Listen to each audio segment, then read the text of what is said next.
Assalomu alaykum, hurmatli YouTube kanali obunachilari. Qo'qondagi qurilish texnikalar do'konimizga vibroplashatkalik trambovkalarimiz yetib keldi. Bugungi video obzorimizda ushbu trambovka apparatlarimiz haqida to'liq ma'lumot berib, aytib o'tib ketamiz. Ushbu trambovka apparatlarimiz modeli C90 bo'ladi. Vibroplashatkalik trambovka pastki plashatkasini razmeri 40 ga 60 lik bo'ladi. Motori benzinlik, 170 gilza porchillik, 7 ot kuchi bo'ladi. Soatiga maksimal 800 grammgacha benzin rasxod qiladi. Benzin tanlamaydi. 80, 92, 95 farqi yo'q. Bu trambovkamiz suvli bo'ladi. Bitta o'zini 7 litr, taxminan 7-8 litrlik baki bo'ladi. Bunga suv to'ldirib qo'ysalaring, o'z mana shilankasi orqali bitta o'zi suv sepib berib ketadi. Ya'ni turpoq joylarda changitmasdan bemalol o'sha trambovka qilib beradi.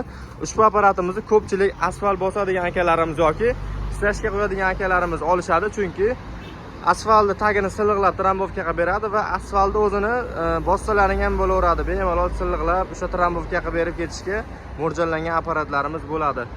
Bu apparatlarimiz klassik brendiga tegishli, garantiyalari 6 oyga beriladi. Jami vazni 95 kg. Hozir modelini ko'rsatamiz.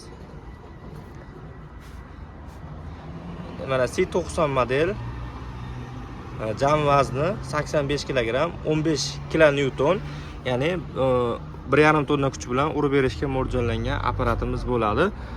O'zini balonlari bor. Kimga shunaqa apparatlarimiz kerak bo'lsa, bemalol do'konimizga kelib xarid qilishlaring mumkin. Optim narxlarda qilib beriladi. Bularning narxi esa $350 dan qilib beramiz. Dastlabki xizmatlarimiz 12 ta viloyat bo'yicha mavjud. Ekran ostida nomerlarimizni qoldiramiz. Bemalol telefon qilaverasizlar. Kenguru trambovkamizdan ham kelgan.